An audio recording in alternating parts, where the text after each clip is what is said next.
Jake Morrison wiped the grease from his hands and stared at the message on his datapad for the third time that hour. And he still could not believe what his friends were asking him to do, and the whole thing seemed like another one of their elaborate pranks designed to make him look foolish in front of the entire station crew. Amy Lou had been his friend since their academy days, and she knew exactly how to push his buttons, and this time, she claimed to have found him the perfect date, and the catch was that this mystery woman was not human. And Jake had laughed out loud when he first read the message because everyone knew he had never even spoken to an alien outside of work-related matters. The orbital station where Jake worked housed dozens of species from across the galaxy, and humans were still the newcomers, and most aliens treated them with polite indifference or barely concealed amusement, and the idea that one would want to date him seemed absurd, and yet Amy insisted this was real. He messaged back asking for details, and Amy replied with infuriating vagueness, and she would only say that her name was Vera, and she was a diplomat from the Kaleth species, and Jake should meet her at the observation deck at 2000 hours, and when he searched for information about the Kaleth, he found they were a warrior culture known for their strict honor codes and advanced technology. Jake tried to back out twice, but Amy would not let him, and she sent increasingly dramatic messages about how he was ruining everything, and eventually he agreed just to stop the notifications from flooding his datapad, and he figured he would show up, and when nobody appeared he could tell Amy he tried, and she would owe him dinner. The observation deck was nearly empty when Jake arrived 10 minutes early, and the massive transparent dome offered a breathtaking view of the planet below and distant stars beyond, and he found a spot near the railing and tried to look casual while his heart hammered in his chest. At exactly 2000 hours he heard footsteps behind him, and Jake turned around expecting to see Amy ready to laugh at him for falling for the prank. And instead, he saw her. Vera was tall and moved with a grace that made her seem like she was floating across the deck, and her skin had a faint silver shimmer under the lights, and her eyes were larger than human eyes, with vertical pupils that gleamed like polished amber, and her features were angular and elegant, and Jake forgot how to breathe for a moment. She wore a flowing outfit that seemed to shift colors as she moved, and her long hair was pulled back in an intricate braid, and when she smiled at him, Jake realized Amy had not been joking at all. "Hello, and you must be Jake, and Amy has told me much about you," and Vera said, and her voice had a melodic quality that made every word sound like music. Jake managed to unstick his tongue from the roof of his mouth. "And yeah, that is me, and hi, and sorry, I am not usually this awkward, and I just was not expecting," and he trailed off, not wanting to offend her, not expecting someone like me, and Vera finished for him, and her smile widened, "And I understand, and humans and Kaleth do not often socialize outside formal settings, and I admit I was nervous as well." "You were nervous," and Jake said before he could stop himself, and why Vera moved to stand beside him at the railing and looked out at the stars, and "Because your species fascinates me, and I have studied human history and culture extensively, and you accomplish so much with so little. And your people have only been traveling the stars for 50 years, yet you have earned respect across multiple sectors." Jake felt his face warm, and most aliens think we are primitive. Some do. And Vera agreed, and they are fools, and I read your paper on adaptive life support modifications, and it was brilliant.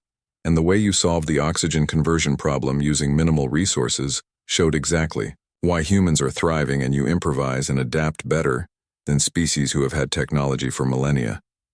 She had read his paper, and Jake had published it in an engineering journal 6 months ago, and he had not thought anyone outside his department paid attention, and you actually read that and the whole thing. Every word, and Vera turned to face him fully, and that is why I agreed when Amy suggested we meet, and I wanted to know the person behind such innovative thinking. They talked for over an hour, and Jake forgot his nervousness as Vera asked questions about his work and his life on Earth, and she told him about her homeworld and her diplomatic missions, and he learned she was part of a delegation negotiating trade agreements between human colonies and Kaleth territories. The conversation flowed naturally, and Jake found himself laughing at her dry observations about bureaucratic incompetence, and she seemed genuinely interested in his stories about growing up in Denver and learning to fix machines in his father's workshop. Then the lights flickered. Jake tensed and looked up as the illumination dimmed and returned and then dimmed again. "And that is not normal." And he said Vera noticed his concern. "And what does it mean?" Before Jake could answer, his datapad chirped urgently and he checked the message and his stomach dropped. And there is a cascade failure in the eastern power grid. And if it spreads to the main reactor, we could lose life support for half the station. How long? Until that happens, and Vera asked. Maybe 30 minutes, and Jake was already moving toward the exit, and I need to get to engineering. I am coming with you. And Vera fell into step beside him. Jake glanced at her, and you do not have to. And you have diplomatic immunity, and you should get to the evacuation shuttles.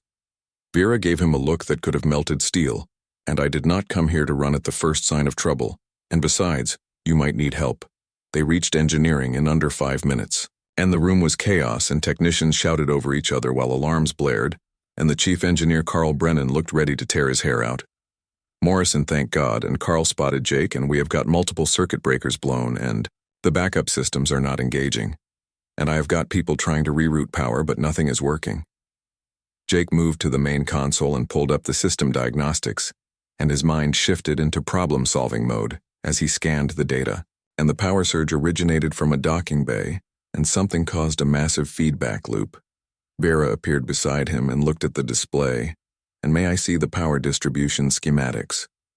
Jake pulled them up, and Vera studied the screen for only a few seconds, and I see the problem, and your backup systems are trying to compensate, but they are using outdated load balancing protocols, and the power keeps cycling back to the damaged circuits. Can you fix it? And Jake asked, not with your current configuration, and Vera said, but if we bypass these 3 junctions and redirect through the secondary manifolds, we can isolate the damaged section and restore power to the critical systems. That would work. But we do not have the right connectors, and Jake said, and the secondary manifolds use an older interface standard. I can modify the connectors, and Vera was already moving, and Kaleth technology uses similar principles, and give me 10 minutes. Jake trusted her without hesitation, and he coordinated with the other technicians to prepare the bypass while Vera worked at a side station, and her fingers moved across the controls with practiced precision, and she pulled components from her diplomatic satchel and jury-rigged adapters.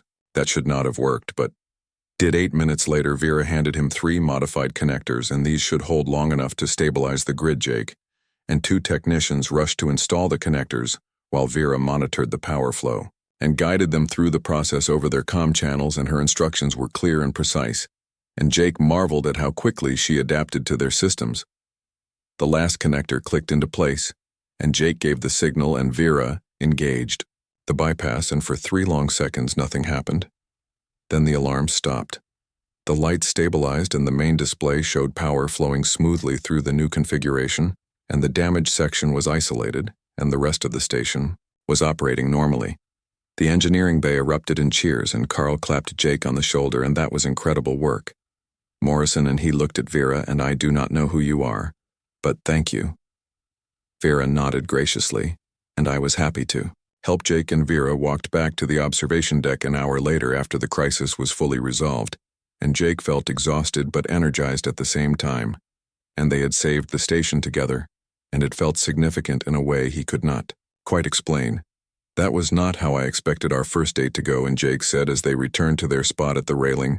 Vera laughed, and it was a warm, genuine sound, and it was better than dinner and small talk, and I got to see you at your best, and you stayed calm under pressure and solved an impossible problem. And that tells me more about you than hours of conversation. Jake felt brave enough to ask the question that had been bothering him. And why did you really agree to meet me? And I mean, you are a diplomat and you could date anyone on this station. Vera was quiet for a moment, and because I am tired of people who see me as only a Kaleth and who treat me like a curiosity or a political connection, and Amy said you were genuine and kind, and when I read your work I saw someone who thinks creatively and does not give up when things are difficult. And she turned to face him, and I wanted to know if the person matched the work. And as he and Jake asked, yes. And Vera said softly, and very much so.